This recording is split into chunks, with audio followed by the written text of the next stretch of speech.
Olá, para você que nos acompanha, está no ar mais uma entrevista do Repórter MT. O convidado de hoje é o médico Samuel Quinteiro, ele que é especialista em emagrecimento e hipertrofia. Doutor, seja muito bem-vindo mais uma vez aqui no Repórter MT, é um prazer tê-lo conosco novamente. Prazer estar aqui de novo. Doutor, vamos falar, não tem como trocar de assunto, falar de outra coisa, senão essas canetinhas emagrecedoras que estão fazendo maior sucesso, né?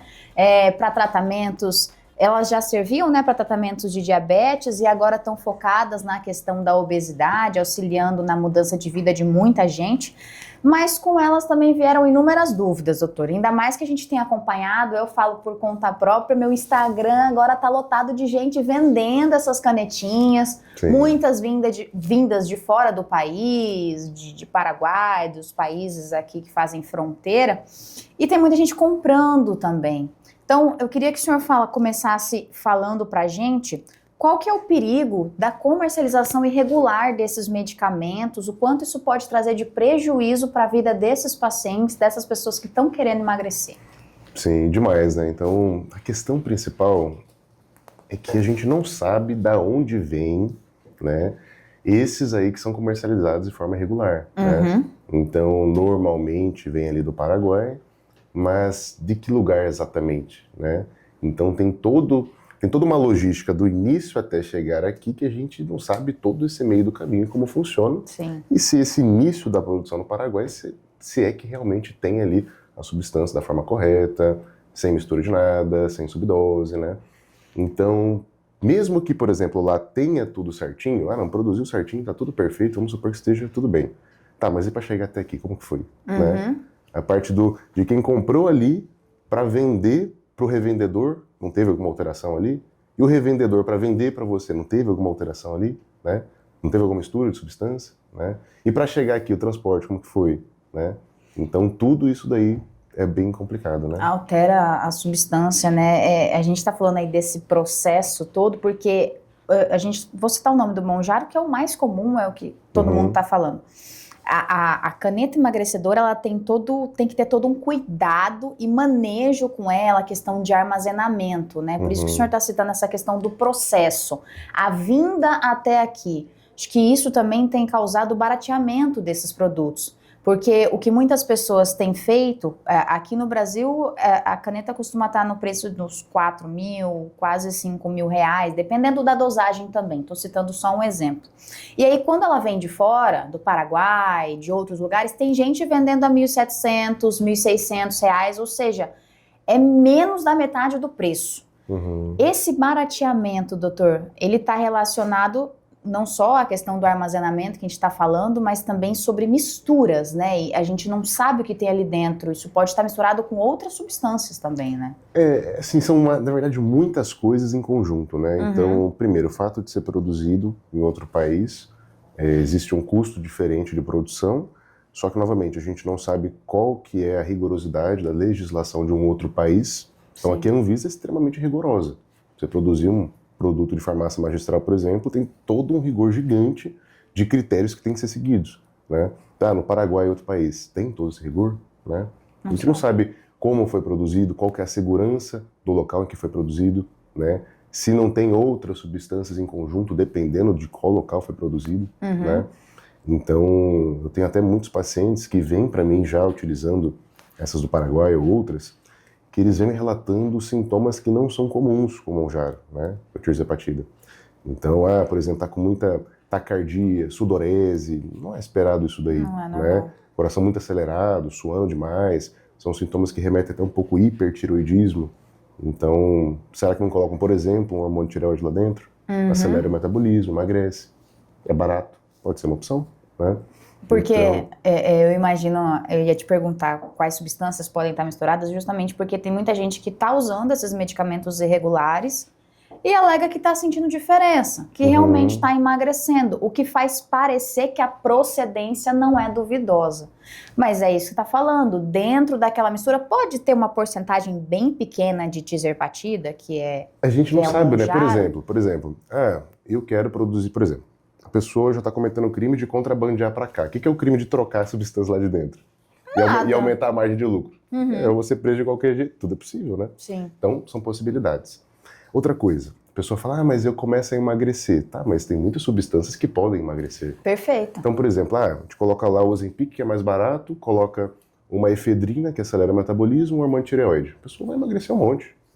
Às vezes até mais rápido que o Mounjaro, dependendo, só que gera danos cardíacos, entre outros muitos colaterais, né? Entendi. Então é bem complexo, bem complexo. E essa questão do armazenamento também, doutor, algumas semanas atrás a gente chegou a fazer uma publicação no nosso Instagram de vendedores comercializando Mounjaro, canetas emagrecedoras, numa feira aberta, feira em Brasília. Assim, na caixa normal, qual que é o correto armazenamento para esse medicamento e o quanto a gente tem que se atentar também para comprar esse medicamento nesse estado? Isso faz com que ele não tenha efeito se ele não estiver sendo armazenado corretamente ou trazido de outros países para cá corretamente. Perfeito, perfeito. Ele tem que ser refrigerado, então sempre manter entre 2 a 8 graus ali, principalmente, né? Uma temperatura menor, só que tem a questão de que tem a possibilidade de manter uma temperatura maior transitoriamente? Tem. Então em bula você até pode, até 21 dias, deixar uma temperatura de 20 e poucos graus. Existe essa possibilidade. Só que no Brasil, principalmente Cuiabá, como que você vai chegar aqui sem passar de 29 graus? Como que você vai chegar aqui sem passar de 29 graus, né? Então, a tirzepatida, que é o componente do Mounjaro, é um hormônio peptídico. O que quer dizer isso? Peptídeo vem de proteínas. É um hormônio que, quando você sobe a temperatura, mais que 20 e poucos graus, acaba desnaturando a proteína. Então, aquela conformidade molecular da tirzepatida, ela se perde, né? Então, não é mais tirzepatida. Não tem mais os efeitos. Exatamente. O que é mais um indício de que, poxa, se passa de lá, chega em Cuiabá com 30 e poucos, 40 graus e continua funcionando, será que é tirzepatida mesmo? Eu acho que não. Entendeu? Eu acho que não. Tem até outros vídeos circulando na internet, doutor, de gente trazendo esses medicamentos aí com outros nomes. Acho que um deles é Lipolés, é o que eu me lembro agora, mas tem vários outros nomes. No motor do carro, porque tecnicamente quando você traz um produto de fora, principalmente do Paraguai, tem quantias certas que se pode trazer e tem alguns produtos que não são aceitos aqui no Brasil. Um exemplo, arma. Não é permitido se você não tiver o registro, regulamentação certinho, ainda mais trazendo Paraguai, mas no Paraguai é liberado, aqui não. Puxando para esse sentido, tem como a gente identificar, doutor, quando o medicamento ele é confiável, ele passou por uma produção adequada e quando ele não passou, talvez pelo nome do medicamento, acredito que pelo nome é mais difícil, mas pelo nome ou local de compra, como que a gente faz para diferenciar, por exemplo, o Lipolés que veio do Paraguai e o Mounjaro que passou pela Anvisa aqui no Brasil? Tá, vamos lá. Bom, primeiro, o Lipolés é diferente, a caixa dele, etc, né? Então daí você já percebe que não é o Mounjaro. Mas mesmo que seja, por exemplo, o Mounjaro falsificado, né? Tem algumas situações que é um pouco difícil de você identificar, mas de maneira geral, farmácias de grande rede, né?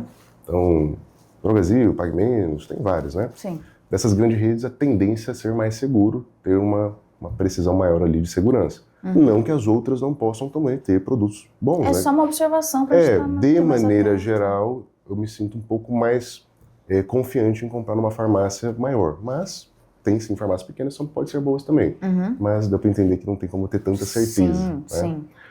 Ou produtos de farmácia magistral. Então, no Brasil, a Anvisa libera, é autorizado, tem RDC para isso, em que a farmácia magistral pode produzir a tirzepatida, né?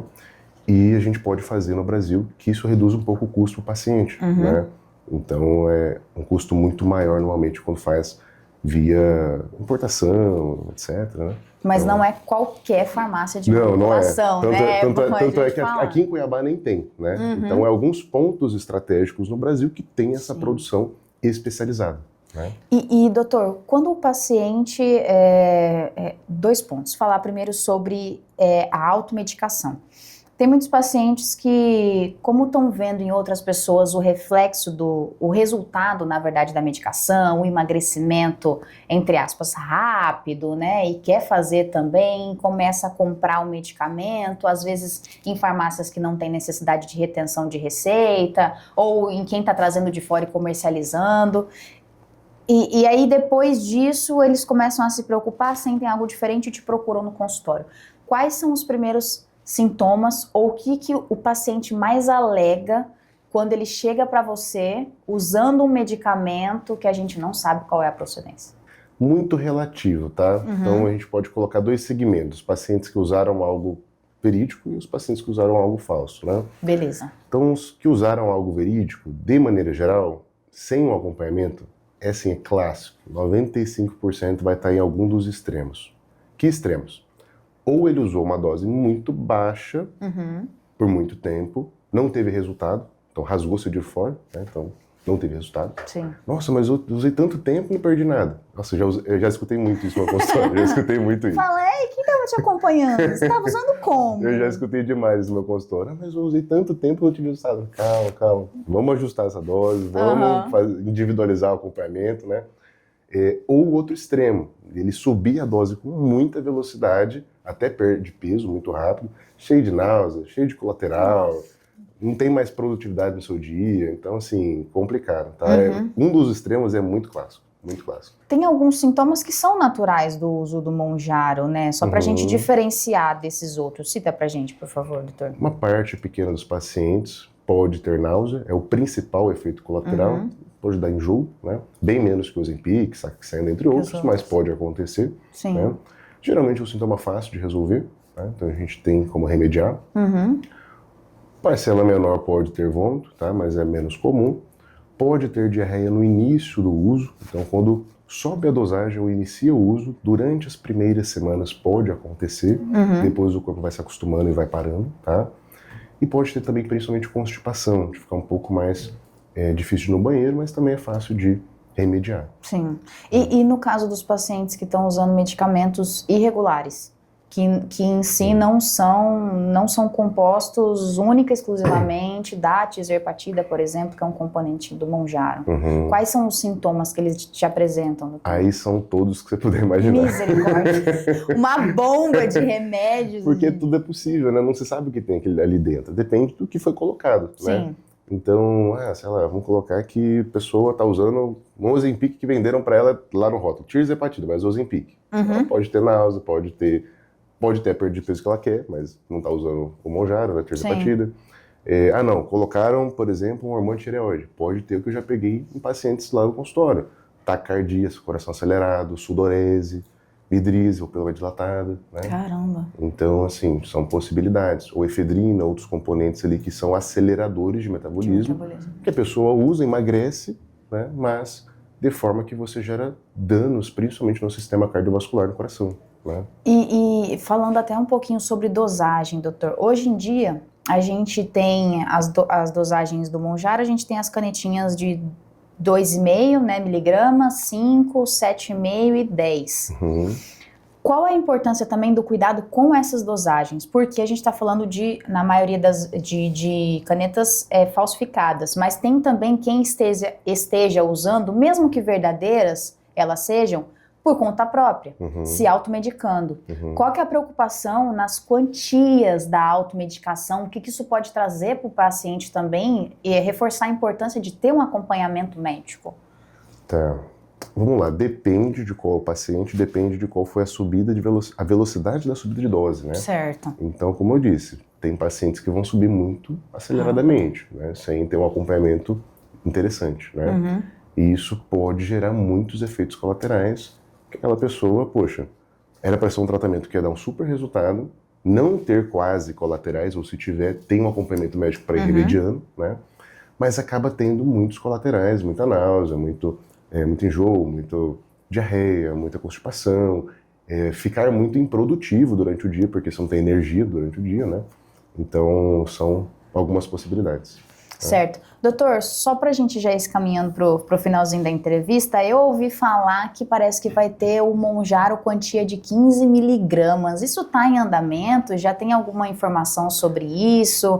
Tem paciente que já usa essa quantidade direto e em quais situações isso acontece? Porque até o pensamento que eu sei é bem, inclusive, não sou especialista, é só um caso comum, a gente vai colocando em quantia subindo semanalmente, né? 2,5, 5 e assim vai subindo, ou então mensalmente. Mas com essa caneta de 15, tem paciente que ele usa essa quantia já de uma vez só? Tem possibilidade? É um processo, né? Então não pode começar de uma vez com 15, a gente vai escalonando a dosagem, vai sentindo como o paciente reage, né? Sim. Mas hoje no meu consultório tem vários pacientes sem uso de 15, tá? Então, assim, na farmácia normal, ainda não tem o Monjaro acima de 10, né? Sim. Então, se fosse para fazer 15, até dá, mas teria que ser um de 10 e um de 5. Sim. Então, o custo aumenta muito, né? Sim. Teriam que ser 2 canetas por semana, né? Não tem bolso para isso. Então, no consultório, via farmácia magistral, é possível fazer isso, tá? É possível. Tem, e a última para finalizar, doutor, tem paciente te procurando já para usar as canetas na busca de melhorar a questão da apneia do sono? Tem. Porque isso também é uma coisa bem recente.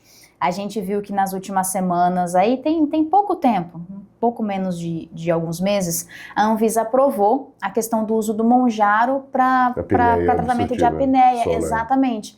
A apneia, em tese, a pessoa que ronca muito durante a noite, não consegue ter um sono bom, reparador, profundo. Como que ela atua nesse caso do sono, naquele paciente que tem esse problema? Porque a gente sabe que quem precisa emagrecer é porque ela acelera um pouco o metabolismo, né? Mas como que ela influencia na apneia? Pensa assim, principalmente pessoas que têm um peso maior, né? Então você tem, muito mais gordura na região, Muito. né? Isso acaba piorando durante o sono, ter ronco, né? Você poder ter uma apneia obstrutiva do sono, você acordar durante a noite ali que não consegue respirar direito, né? Ou até mesmo sem acordar, mas piorando a sua respiração durante o sono, né? Sim. Mas se você perde peso, você consegue melhorar essa situação. Né? Perfeito. Então, o processo de perda de peso melhora a situação. E até agora, tem a última curiosidade mesmo de fora. Dos pacientes que o senhor atende, qual você viu assim que perdeu mais peso, que trouxe mais resultado? O processo você primeiro faz a academia e depois começa o uso do medicamento, ou você começa usando o medicamento e depois vai para a academia? Tá. Antigamente tinha um certo consenso de que primeiro orientava o paciente a mudar o estilo de vida. Sim. Não deu certo, aí começa a medicação. Só que hoje, para pacientes com obesidade, de fato, a gente entende que é uma doença crônica. E normalmente só mudar o estilo de vida não vai solucionar permanentemente a obesidade. Né? Então a gente já introduz desde o início mesmo. Tá? Não em todos, mas em grande parte. Tá certo. Doutor, obrigado pela entrevista, obrigado pelos esclarecimentos. Obrigado pelo alerta também aí pro público, né? Procurar um acompanhamento, procurar um especialista, né? Fazer os exames certinho, que são os exames que vão te direcionar a quantia que você vai utilizar. E ter cuidado na hora de comprar esse medicamento, qual a procedência, de onde ele vem, porque os sintomas que ele proporciona e o que ele vai trazer também a longo prazo, muita gente ainda não sabe. Doutor, mais uma vez, muito obrigada. Obrigado. E assim chegamos ao fim de mais uma entrevista no Repórter MT. Esses e outros conteúdos você confere no site repórtermt.com. Até a próxima!